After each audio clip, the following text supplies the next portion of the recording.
연휴는 잘 보내셨습니까?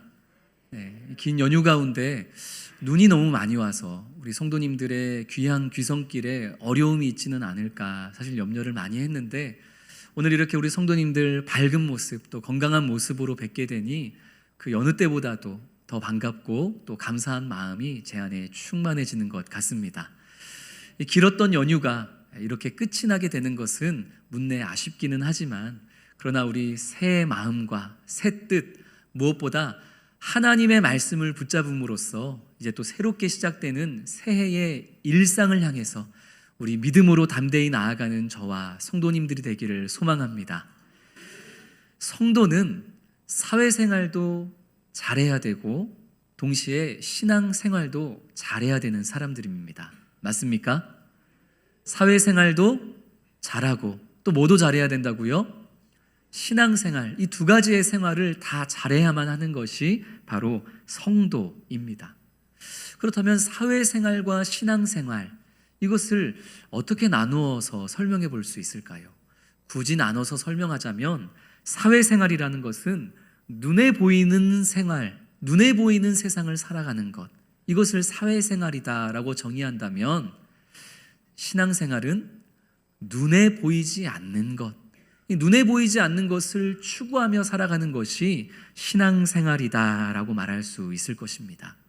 때문에 사회생활을 잘하는 것은 눈에 보이는 사람들에게 잘하는 것, 줄을 잘 서는 것, 그리고 눈에 보이는 주어진 업무와 역할들을 잘 해내는 것, 이것이 사회생활을 잘하는 것이고, 신앙생활을 잘하는 것은 눈에 보이지 않는 하나님을 마치 눈에 보이듯이 여기며 말씀과 기도로 바른 분별력을 가져서 눈에 보이지 않는 것 중에서도 우리가 붙잡고 추구해야 될 것들을 잘 따라가고 결정하는 삶, 이런 삶을 살아가는 사람이 바로 신앙생활을 잘 하는 사람이다라고 얘기할 수 있을 것입니다.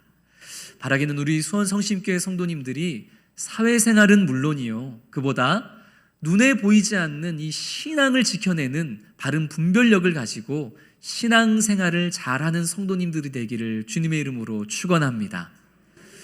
그런데 말 그대로 눈에 보이지 않는 것을 추구하는 것이 신앙생활이다 보니, 이 교회에 나온 지 얼마 안 되신 새 가족들, 그리고 우리 어린 자녀들, 학생들, 청년들에게 이 신앙의 세계를 보여준다는 것이 여간 어려운 일이 아닙니다. 기도를 했더니 하나님께서 분명하게 응답을 해 주셨다라든지, 내가 어떤 큰 어려움에 빠져 있었는데 너무나 신비한 경험을 통해서 하나님이 그 어려움을 해결해 주셨다라든지, 이런 놀라운 일들을 통해서 영적인 세계가 있다라는 것을 우리가 깨닫기는 하지만, 그러나 이런 일들이 우리의 삶에 자주 나타나는 것은 아닙니다. 그래서 저는 제가 오랜 시간 우리 다음 세대들을 섬기고 특히 청년들을 섬기는 사역을 할 때에 오히려 이와 반대되는 일들을 통해서 영적인 세계가 있다라는 것을 함께 공유하고 권면하고 교육하고는 했습니다. 하나님께서 우리에게 베풀어 주시는 은혜와 또 기도 응답과 또 문제 해결을 통해서 정말 영적인 세상이 있는 거구나, 이것을 우리가 보게 되기도 하지만, 그와 정반대되는 상황, 우리가 정말 믿음의 삶을 살고자 할 때마다 우리를 가로막고 방해하는 사단의 공격, 사단의 유혹, 이런 것들을 통해서도 우리는 역시나 영적인 세계가 있는 거구나 하는 것을 발견할 수 있는 것이죠. 하나님이 기뻐하시는 일이라면, 하나님의 나라가 확장되어지는 일이라면, 하나님의 교회가 바르게 세워져가는 일이라면 거기에는 반드시 사단의 공격과 유혹이 있기 마련입니다. 사단의 공격과 유혹이 어떻게 있다고요? 반드시 있다고요. 우리가 정말 하나님의 기쁨이 되고 하나님의 영광을 위한 일들을 하고 있다면 사단의 공격이 있을 수도 있고 없을 수도 있는 게 아니라 반드시 크고 작은 사단의 유혹은 찾아오기 마련입니다. 사단은 우리를 넘어뜨리는 일에 있어서는, 우리의 신앙을 망가뜨리는 일에 있어서는 무엇보다 하나님과 우리 사이의 관계를 떼어놓고 어긋나게 하는 일에 있어서는 사단은 정말 쉬지 않고 열심히 일하는 부지런한 존재이기 때문입니다. 그래서 우리가 전도축제, 새생명축제를 준비할 때라거나 혹은 국내 국외 선교를 준비하거나 구제활동을 하거나 특히 우리 다음 세대 겨울 성경학교, 여름 성경학교 이 다음 세대의 사역들을 준비하거나 교회에 아주 중요한 일꾼들을 선출하거나 이렇게 교회 안에 아주 하나님이 기뻐하시고 하나님의 나라가 확장되어지는 일을 계획하고 준비하면 늘 무엇이 찾아옵니까? 크고 작은 사단의 공격과 유혹들이 찾아옵니다. 물론 그런 크고 작은 문제들은 우리의 죄성과 우리의 연약함 때문이기는 하지만 그 이면에는 우리의 죄성을 더 깊이 파고들고 그리고 우리의 연약함을 더욱더 악하게 표현하게 만드는 그런 사단의 그런 장난과 공격이 있다는 것이죠. 우리는 그것을 통해서도 영적인 세계가 있는 거구나, 영적인 전쟁이 시작되는 거구나, 그것을 볼 줄 아는 그런 영적인 눈이 있어야 될 줄로 믿습니다. 그래서 저는 이 교회 안에 중요한 사역을 시작할 때마다 우리 함께 동역하는 사역자들이나 장로님들이나 교사분들이나 또 임원들에게 이 사역을 시작함에 앞서서 늘 교육하고 주지시키는 것 한 가지가 있습니다. 방금 말씀드렸던 것. 지금 우리가 하려고 하는 일이 정말 하나님이 기뻐하시는 일이 맞다면, 지금 우리가 하고자 준비하고 계획하고 진행하는 것들이 진짜 하나님의 나라가 확장되고 교회가 바르게 세워지는 일이라면 여기에는 반드시 사단의 크고 작은 공격이 있을 것이다.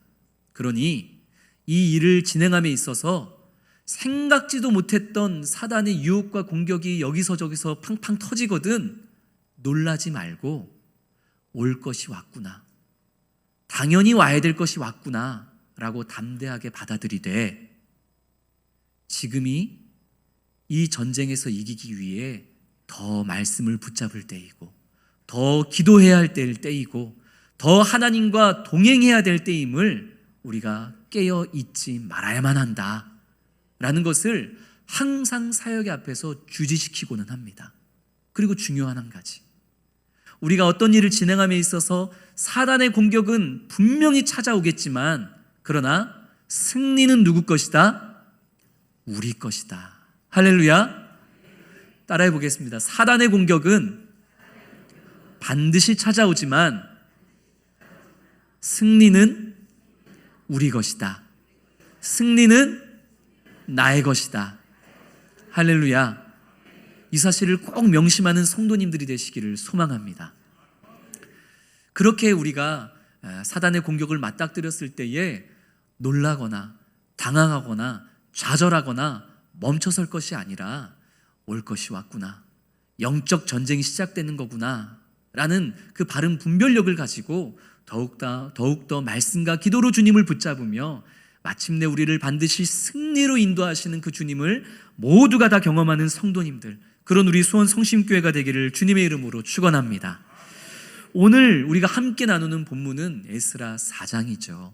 이 에스라 4장에 모든 것이 수월할 것만 같았던 이스라엘의 역사에 이제 사단의 공격이 시작되는 것을 우리가 함께 보게 되는 것입니다. 지난 몇 주간 나누었던 에스라 1장, 2장, 3장의 말씀에서는 이스라엘 백성들이 계획하고 추진하는 모든 것들이 순적하게 이루어졌습니다. 그렇죠? 오랜 시간 바벨론, 페르시아에서 포로 생활을 하던 백성들이 이제 고국으로 돌아갈 수 있는 길이 열리게 되었고, 고국으로 돌아온 이스라엘 백성들이 일제히 예루살렘에 함께 모여서 초막절을 지키며 예배를 회복했습니다. 왜 예배를 회복했을 뿐만 아니라 또다시 백성들이 일제히 함께 모이고 일어서서 무너진 하나님의 성전을 다시 짓는 일에 한마음 한뜻이 되는 것까지 우리는 지난주 말씀을 나누었죠. 이제 무너진 성전을 다시 재건하는 그 기초공사 앞에서 어르신들과 청년들, 남녀노소가 함께 모여서 기쁨으로 주님을 찬양하고 지난날의 죄악에 대해서 통곡하는 모습으로 그렇게 하나가 되는 아름다운 모습을 분명 우리가 확인해 본 바 있습니다. 그런데 그렇게 모든 것이 수월하고 순적하게 이루어질 것만 같았던 성전 재건의 역사가 그 상태 그대로 16년 동안이나 멈춰버리고 맙니다. 분명 지난주 말씀을 통해서는 이 성전 재건이 얼마 지나지 않아 끝나버릴 것 같은 분위기였는데, 그런데 무려 몇 년 동안이나 성전 재건 공사가 멈춰졌다고요? 16년이라는 시간 동안 성전 재건 공사는 중단되고, 그리고 성전 재건의 그 공사 현장은 완전히 방치가 되고 맙니다. 도대체 무슨 일이 있었길래 이런 일이 일어났던 것일까? 그것이 오늘 본문 에스라 4장이 우리에게 보여줍니다. 우리 1절과 2절 말씀 같이 읽겠습니다. 사로잡혔던 자들의 자손이 이스라엘의 하나님 여호와의 성전을 건축한다 함을 유다와 베냐민의 대적이 듣고 스룹바벨과 족장들에게 나와 이르되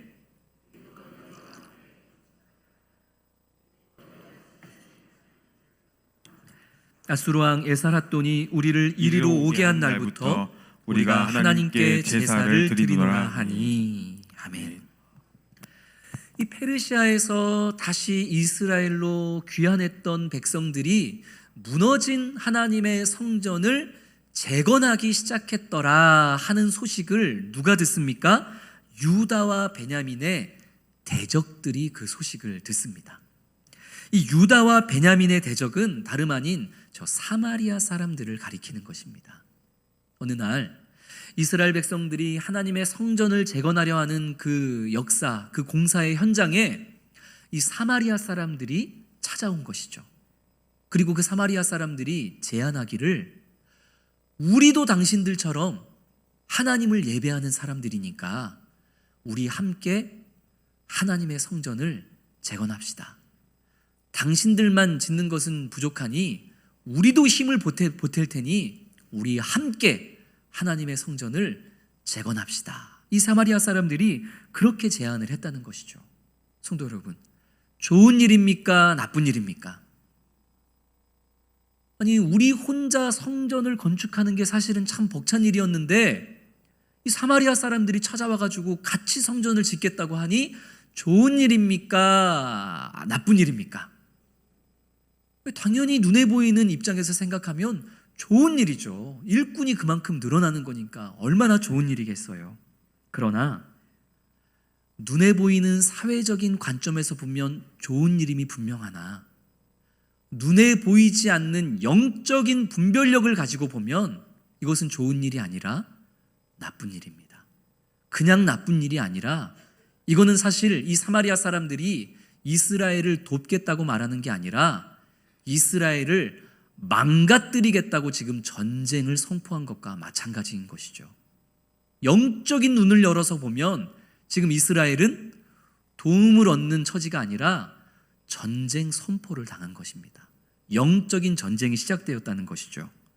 함께 성전을 지을 수 있도록 허락해 주십시오 라고 제안했던 이 사마리아 사람들이 어떤 사람들이었는지 열왕기하 17장에 너무나 분명하게 나타나 있습니다. 제가 일전에 말씀드린 적이 있는데 오래전 아수르 제국이 북이스라엘을 멸망시켰죠.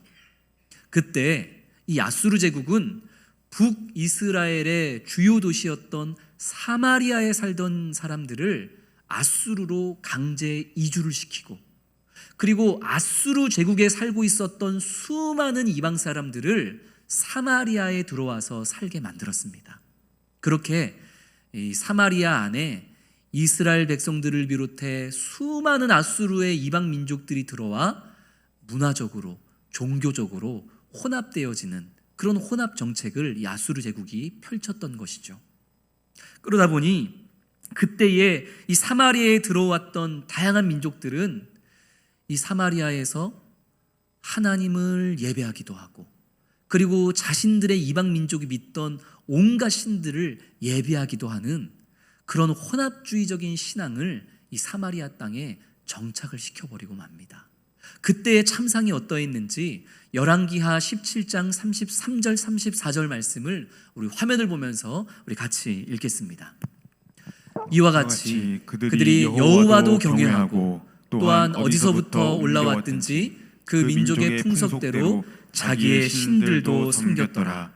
그들이 오늘까지 이전 풍속대로 행하여 여호와를 경외하지 아니하며 또 여호와께서 이스라엘이라 이름을 주신 야곱의 자손에게 명령하신 율례와 법도와 율법과 계명을 준행하지 아니하는도다. 아멘. 사마리아로 이주되어 들어왔던 이 이방 민족들이 이 33절 말씀처럼 여호와도 경외하고 그리고 어디서부터 왔든지 그 민족의 풍속대로 자신들의 이방 신들도 예배하는 그런 온갖 이신 저신 따지지 않고 믿는 그런 혼합주의 신앙을 사마리아에 정착을 시켰더라. 자기들만 그런 게 아니라 사마리아에 살고 있었던 이 유대인들도 그렇게 변질된 신앙인이 되도록 바꾸어 놓았더라. 지금 그 참상에 대해서 열왕기하 17장이 말씀하고 있는 것이죠.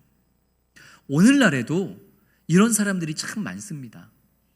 특히 이제 큰 사업을 하시는 분들을 보면 중요한 사업을 진행함에 앞서서 교회에 찾아와서 헌금하고 또 절에 찾아가서 시주하고 천주교에 찾아가서 기도하고 하여튼 온갖 종교기관을 다 찾아다니면서 자기 나름대로의 선을 행하면서 이 봉사를 하면서 그렇게 스스로의 마음에 위안을 삼고 이신저신 다 찾아다녀야지만 자신의 삶이 형통할 것이라고 믿는 그런 분들이 오늘날에도 있습니다.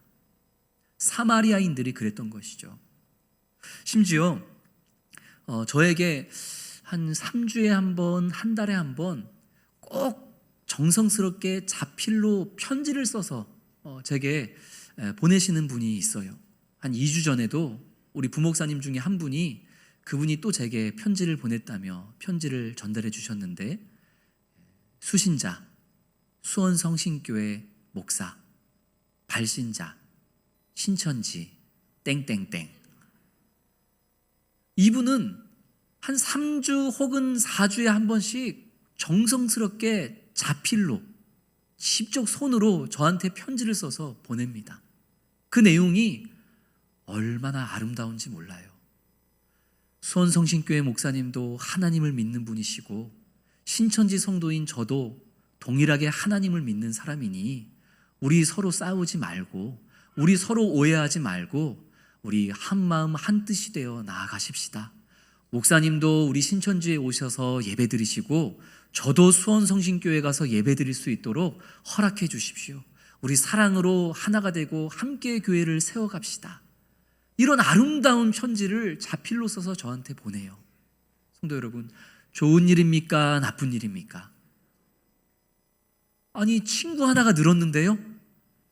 정성스럽게 저한테 사랑의 편지를 보내는데요? 좋은 일입니까? 나쁜 일입니까? 나쁜 일이죠.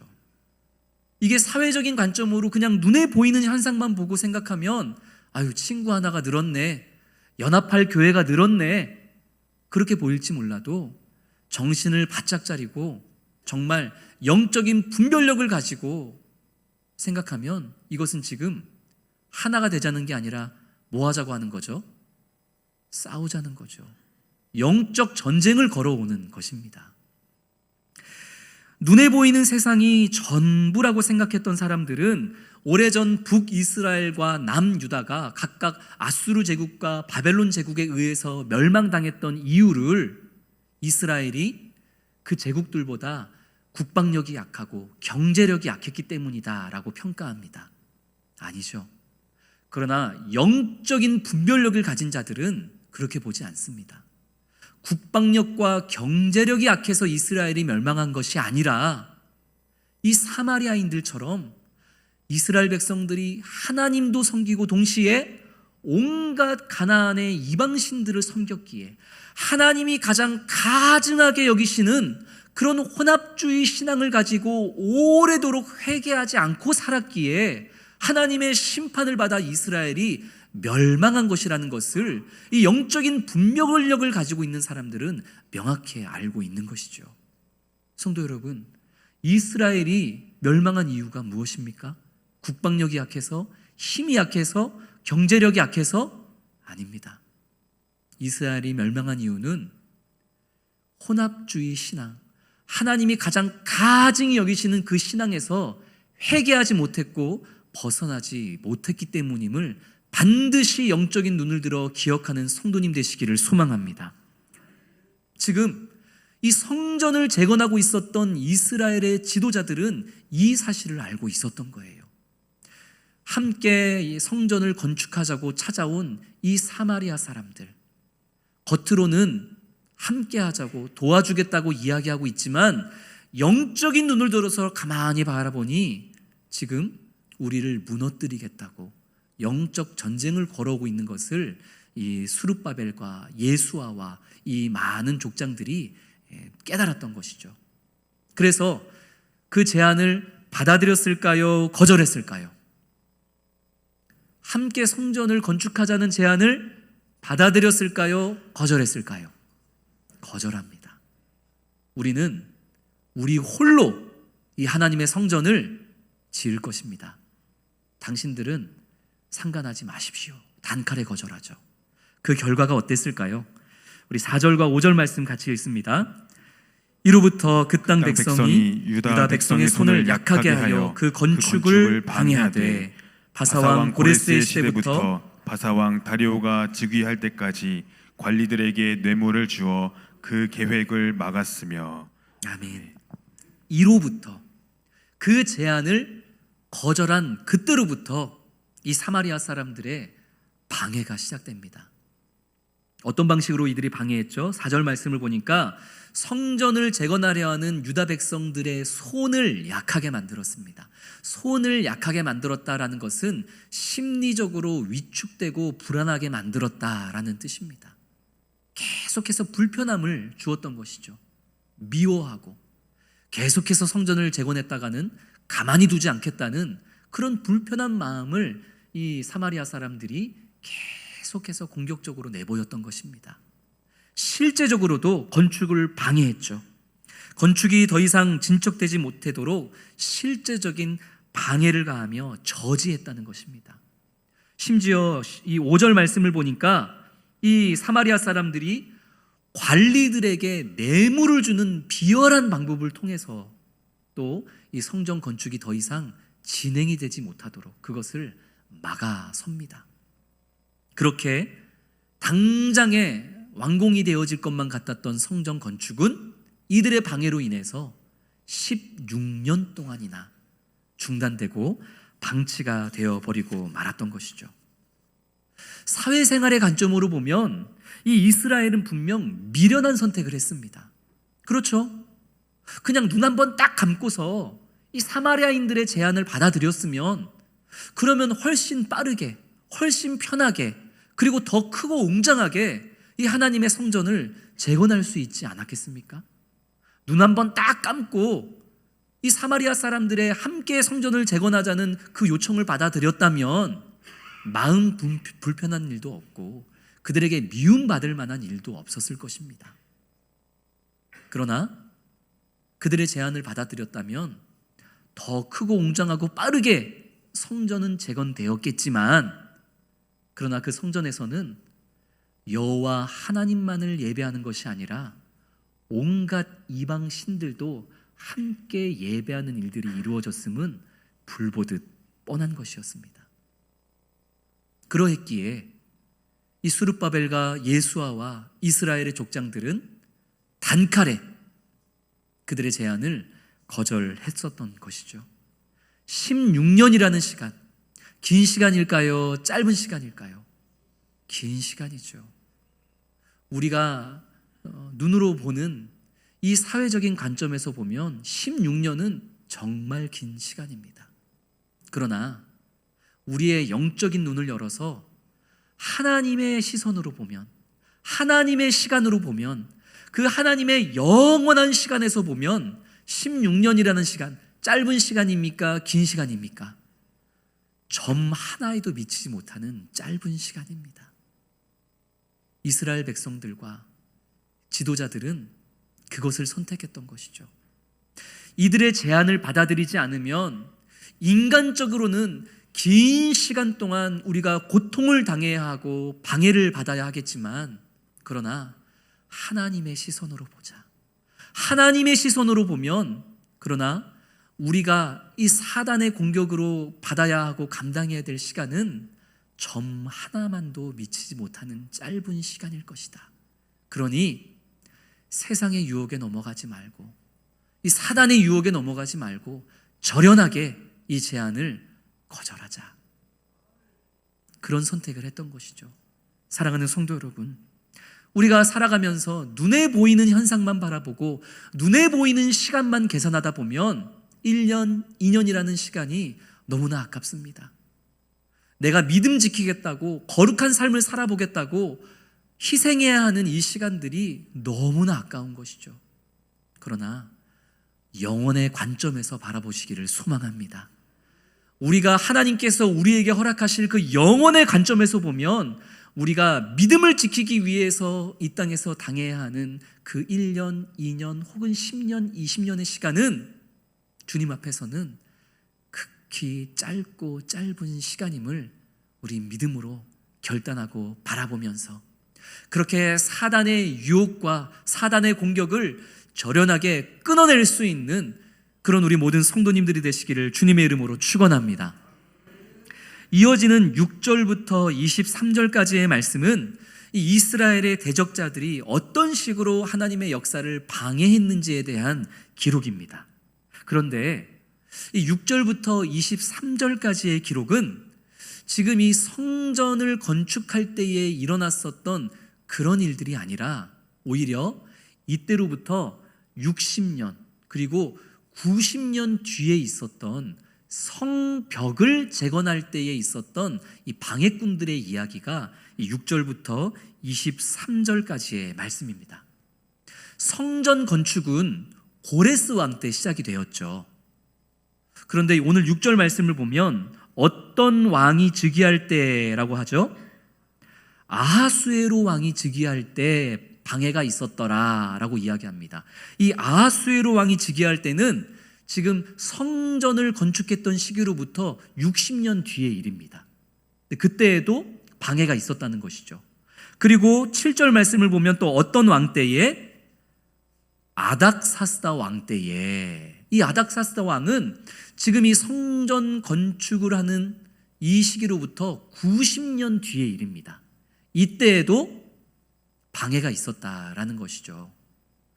아니 갑자기 에스라가 성전 건축에 관련된 기록을 쓰다가 60년, 90년 뒤에 일어났었던 성벽 재건과 관련했던 일들을 여기다가 갑자기 붙이는 이유가 무엇일까요? 지금 제가 우리 성도님들에게 고레스 왕 얘기하고 아닥사스다 왕 얘기하고 성전 건축, 성벽 건축 얘기하다 보니까 좀 헷갈리시죠? 그러니까 성경을 기록하던 에스라도 이게 성전 재건 때 일인지 성벽 재건 때 일인지 헷갈려가지고 지금 여기다가 섞어 놓았던 것일까요? 그렇지 않습니다. 성경은 하나님의 감동으로 되어진 것이기에 오류가 있을 수 없는 것이죠. 에스라는 이 얘기를 하고 싶은 것입니다. 지금 성전을 건축할 때에도 이 사단의 방해가 있었던 것처럼 아하수에로 왕 때에도 하나님의 역사를 이룸에 있어서 사단의 방해가 있었고, 그리고 90년 뒤에 아닥사스다 왕 때에 성벽을 재건할 때에도 여전히 사단의 방해가 있었더라. 그러니 하나님의 영광을 위한 일이라면, 하나님의 나라가 확장되어지는 일이라면 언제나 사단의 방해와 공격이 있더라. 이것을 우리가 영적인 분별력을 가지고 분명하게 깨달아 알아야 한다라는 것을 강조하기 위해 지금 에스라는 이 4장의 말씀에 성전 건축때 있었던 어려움, 그리고 아하수에로 왕 때에 있었던 어려움, 그리고 90년 뒤 성벽 재건, 아닥사스다 왕 때에 있었던 그런 여러 방해 사건들에 대해서도 지금 여기 붙여서 이야기를 하고 있는 것입니다. 이 성벽 재건을 반대했던 자들이 당시 페르시아의 왕이었던 아닥사스다 왕에게 올렸던 상소문의 내용이 11절부터 16절까지에 나와 있는데 그 내용을 보면 정말 유치하기 짝이 없습니다. 먼저 이 반대자들은 예루살렘의 성벽 재건을 반대하기 위해 머릿수로 밀어붙입니다. 7절, 8절, 9절 말씀을 보면 사마리아 사람들뿐만 아니라 그 주변에 있는 여러 도시의 사람들까지도 연합해서 지금 예루살렘을 고발하고 이스라엘 백성들을 고발하며 성벽 재건을 방해하는 그런 모습을 우리가 이 상소문에서 볼 수 있습니다. 마치 우는 사자가 다른 동물들에게 그 큰 몸짓을 통해서 겁을 주는 것처럼 이 사단은 하나님의 백성들을 공격할 때에 머릿수로 이 물리적인 우위를 가지고 그렇게 하나님의 백성들을 겁주고 공격하고 방해한다는 것이죠. 그러나 이 우는 사자와 같은 머릿수와 물리적인 우위를 가지고 우리를 공격해오는 사단의 공격에 겁먹지 않는 우리 성도님들이 되시기를 소망합니다. 이 대적자들은 머릿수로만 공격하는 게 아니라 13절 말씀을 보니 없는 말도 지어내서 이스라엘을 공격합니다. 상소문의 내용을 보면 왕이시여 이 예루살렘의 성벽이 그대로 재건되게 놔두시면 이 이스라엘 백성들은 왕에게 바쳐야 할 조공과 관세와 통행세 곧 어떠한 세금도 왕께 내지 않을 것입니다. 그러니 성벽 재건을 막아야만 합니다. 이들은 이렇게 없는 말을 지어내가지고 지금 이스라엘 백성들을 호도하고 있는 것이죠. 뿐만 아니라 오래전 이스라엘 백성들이 아람과 아수르와 바벨론에게 맞섰던 이런 저항의 역사를 끄집어내면서 보십시오. 이 이스라엘 백성들은 틈만 나면 싸우고 배반하는 사람들입니다. 왕께서 이 성벽 재건이 완공되도록 가만히 놔두시면 이 이스라엘 백성들은 아람과 싸우고 바벨론과 싸우고 아수르와 싸웠던 것처럼 페르시아를 향해서도 배반하고 싸울 것입니다. 그러니 이들을 막아야만 합니다. 이렇게 온갖 거짓으로 이 반대자들이 이스라엘 백성들의 역사를, 하나님의 역사를 방해하고 공격하고 있는 것이죠.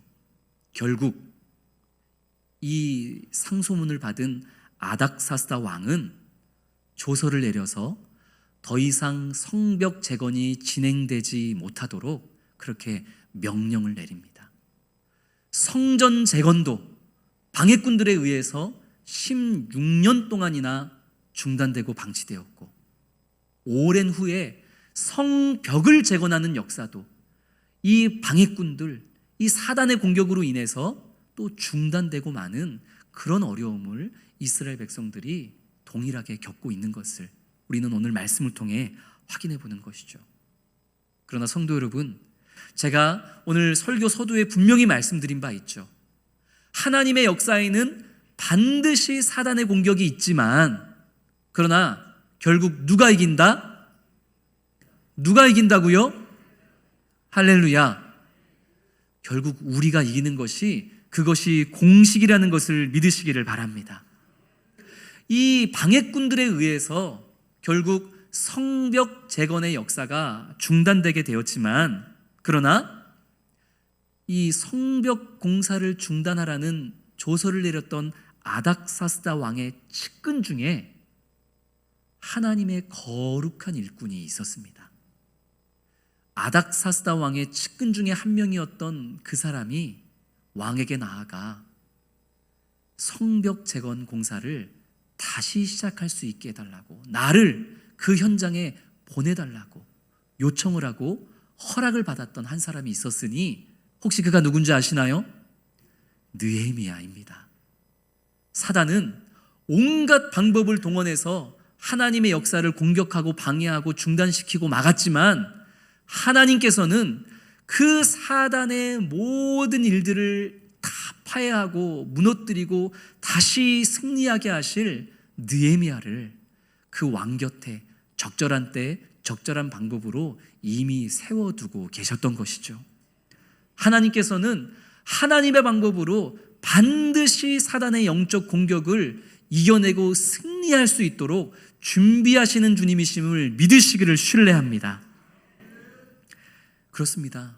우리가 신앙을 지켜내는 일에는 반드시 공격이 있습니다. 어려움이 있습니다. 그 시간이 짧을 수도 있고 길어질 수도 있습니다. 그러나 중요한 것은 그때에 우리가 정말 깨어 있어서 이것이 영적 전쟁이라는 것을 바르게 인지하고 그때에 더욱더 주님의 말씀을 붙잡고 의지하면 승리는 결국 우리의 것이 되리라는 사실을 꼭 기억하는 성도님들 되기를 소망합니다. 그래서 세상이 가머니솔로 우리를 유혹해 올 때에 우리는 영적인 눈을 들어서 이것이 과연 정말로 신앙의 관점에서 좋은 일인지 안 좋은 일인지, 신앙의 관점에서 이것을 받아들여야 하는지 단칼에 거절해야 하는지, 그리고 거절했을 때에 어떤 어려움이 내게 찾아온다 하더라도 그 어려움 속에서 내가 어떻게 하나님을 더 의지해야 승리할 수 있을지, 우리는 이러한 영적 분별력을 가지고 살아가야만 하는 것이죠. 지금 여기 계단 게시판에 우리 설거지로 우리 성도님들을 사랑하고 섬길 자원자들을 모집하고 있는데 거기에 이름들이 많이 쓰여지는 게 좋겠습니까? 적게 쓰여지는 게 좋겠습니까? 많이 쓰여지는 게 좋죠. 그런데 어느 날 저에게 한 달에 한 번씩 편지를 쓰는 그 신천지, 그 사람이 계단에 와서 내가 수원 성심교회 성도들을 설거지로 섬기겠습니다 라고 자기 이름을 써놓으면 야, 참 감사하다. 어떻게 우리 교회를 이렇게 사랑으로 섬기겠다는 이런 일을 하실 수 있을까 하고 제가 그분을 사랑으로 감싸고 받아주면 그게 잘하는 일일까요? 못난 일일까요? 못난 일이죠. 그러나 그러한 영적인 깨어있음이 우리에게 필요하다라는 것입니다. 우리가 하나님의 말씀을 따라서 순종하는 삶을 산다고 해서 우리 주변에 있는 사람들이 우리를 응원해 주거나 결코 박수 쳐주지 않습니다. 오히려 이 새해에 정말 내가 하나님의 말씀대로 살아가려 하면 할수록 응원은커녕 크고 작은 일들의 어려움들이 반드시 우리를 찾아올 것입니다. 그러나 그때가 더욱더 정신을 바짝 차릴 때임을 영적인 분별력을 가지고 깨어있어 더욱더 주님을 붙잡고 기도함으로 그 시험과 그 환난을 주님이 주시는 은혜 가운데 이겨내는 성도님들 되기를 소망합니다. 시험이 찾아올 때에 나 자신을 힘으로 삼으면 무너집니다. 그러나 사단의 시험과 공격이 찾아올 때에 하나님을 내 힘으로 삼으면, 하나님을 더욱더 붙잡고 말씀과 기도의 경건의 삶으로 나아가면 반드시 승리합니다. 비록 성전 재건의 역사가 16년이라는 긴 시간 동안 멈춰졌지만, 성벽 재건도 방해꾼들에 의해서 멈춰졌지만, 그러나 우리는 앞으로 계속해서 에스라의 말씀을 살펴보며 그 멈춰진 시간들을 승리로 아름답게 열매 맺게 하시는 그 주님의 일들을 우리는 또 하나하나 확인하게 될 것입니다. 그 놀라운 역사가 이 성경 안에만 갖추어지는 것이 아니라 바로 우리 성도님들의 매일매일의 삶이 되어지기를 주님의 이름으로 축원합니다. 기도하겠습니다.